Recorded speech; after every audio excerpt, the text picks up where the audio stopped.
আজি দেখাম আপোনালোকক যোৰহাটত থকা টিমটিমীয়া গাঁৱত থকা জলপৰী ৰিজৰ্ট। যদি আপোনালোকেও ভাবিছে এই গৰম বন্ধত আপোনাৰ সন্তানটিক যোৰহাটৰ ওচৰতে থকা ক'ৰবাত ফুৰাবলৈ লৈ যাওঁ, তেতিয়া আহিব পাৰে আপোনালোকে জলপৰী ৰিজৰ্ট।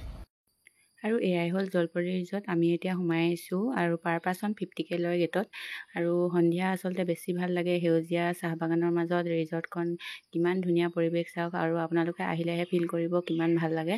আৰু সৰু ল'ৰা ছোৱালীৰ কাৰণে খেলা ধূলা সকলো ব্যৱস্থা আছে। সৰু ল'ৰা ছোৱালী আৰু ডাঙৰৰ কাৰণে ফটো উঠিবৰ কাৰণে ধুনীয়া ধুনীয়া চাংঘৰ বনাই থোৱা আছে। আৰু এয়া দেখিছেনে চাংঘৰটো, মোৰ আগতে ফটো আছে, ইয়াতে ফটো উঠিছিলোঁ। আগতে মানে এইটো পুৰণা আছিলে, যেতিয়া বাগান আছিলে ওচৰতে, এইবোৰ বাগান কাটি এইটো চাংঘৰ বনাই থোৱা আছে। আৰু এইফালে আছে ৰেষ্টুৰেণ্ট, আৰু তাত আপোনালোকে অৰ্ডাৰ দি খাবও পাৰে।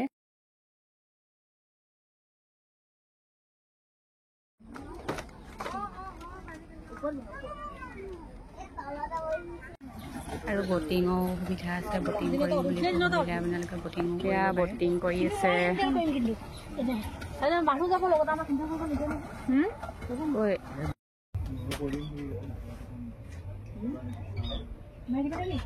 ৰাইজ এইগৰাকী ওচৰত আহিবলৈ নাপাহৰিব দেই। জলপৰী ৰিজৰ্ট আহিলে জলপৰীক নাচালে কি হ'ব আৰু।